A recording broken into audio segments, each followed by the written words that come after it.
Hello friends, നിശാഗന്ധിയുടെ നല്ലൊരു വീഡിയോയിലേക്ക് ഏവർക്കും സ്വാഗതം. ഇന്നത്തെ നമ്മുടെ അതിഥിയായിട്ട് എത്തുന്നത് മെക്സിക്കോയിൽ ജനിച്ച നമ്മുടെ എല്ലാം സ്വന്തമായ ചെണ്ടുമല്ലിയാണ്. നമ്മുടെ നാടുകളിലെല്ലാം കണ്ടുവരുന്ന നാടൻ ചെണ്ടുമല്ലി അല്ല കേട്ടോ, ഇത് ഹൈബ്രിഡ് ഇനത്തിൽപ്പെട്ടതാണ്. ഹൈബ്രിഡ് വെറൈറ്റി ആയതുകൊണ്ട് തന്നെ ഒരുപാട് പൊക്കം വയ്ക്കാതെ ഇതുപോലെ ചെറിയ രീതിയിൽ വളർന്ന് നിറയെ പൂക്കൾ തരുന്ന ചെടിയാണ്. ഇതിനകത്ത് നമുക്ക് ഒരുപാട് കളറുകൾ ഇന്ന് വിപണിയിലുണ്ട്. ഹൈബ്രിഡ് ആയതുകൊണ്ട് തന്നെ നമ്മൾ എല്ലാ വീഡിയോയിലും പറയുന്നത് പോലെ പൂക്കളിലേക്കും പൂമൊട്ടിലേക്കും ഇലയിലേക്കും ഒക്കെ വെള്ളം വീഴാതെ ചെടിയുടെ അടിഭാഗത്ത് മാത്രം വേണം കേട്ടോ നമ്മൾ ഒഴിച്ചു കൊടുക്കാനായിട്ട്. ഒരാഴ്ചയിൽ കൂടുതൽ നിൽക്കുന്ന പൂക്കളാണ് ഓരോ ചെടിയിലും കണ്ടുവരുന്നത്. പൂക്കൾ ഓരോ തവണ ഉണങ്ങി കഴിയുമ്പോഴും നന്നായിട്ട് ഉണങ്ങാൻ വിടാതെ ഉണങ്ങി വരുന്നതോട് കൂടിയിട്ട് നമ്മൾ ആ പൂവിൻ്റെ അടിഭാഗത്ത് വെച്ച് കട്ട് ചെയ്ത് മാറ്റുകയാണെങ്കിൽ അവിടെ പുതിയ ശിഖരങ്ങൾ വരികയും നിറയെ പൂക്കൾ തരികയും ചെയ്യും.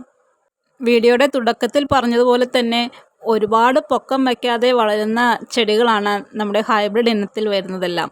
അതുകൊണ്ട് തന്നെ വലിയൊരു പോട്ടെടുത്ത് അതിനകത്ത് 1-2 കളറ് മിക്സ് ചെയ്ത് നടുകയാണെങ്കിൽ നിറയെ പൂക്കൾ ഉണ്ടായി നിൽക്കുന്നത് കാണാൻ വളരെ ഭംഗിയാണ്. ഹൈബ്രിഡ് ഇനത്തിൽപ്പെട്ട ചെടികൾ പലർക്കും, പ്രത്യേകിച്ച് ചെണ്ടുമല്ലിയൊന്നും അങ്ങനെ പിടിച്ചു കിട്ടുന്നില്ല എന്ന് പറയുന്നുണ്ട്.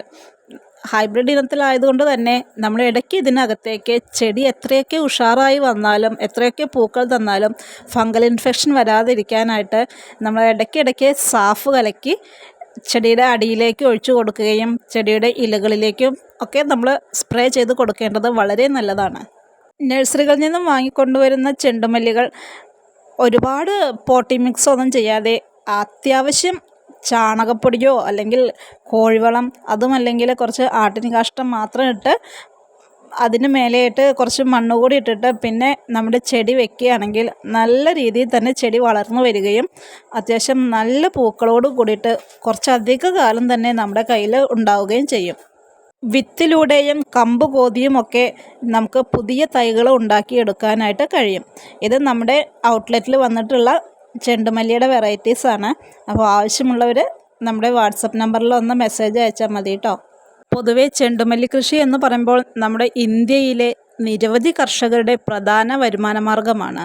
കൃഷിക്കായിട്ട് ചെണ്ടുമല്ലി ഉപയോഗിച്ചിട്ടില്ലെങ്കിലും നമ്മുടെ വീട്ടുമുറ്റത്ത് ഉദ്യാനങ്ങളെ മനോഹരമാക്കാനായിട്ട് ചെണ്ടുമല്ലിപ്പൂക്കൾ ഒരുപാട് സഹായിക്കുന്നുണ്ട്.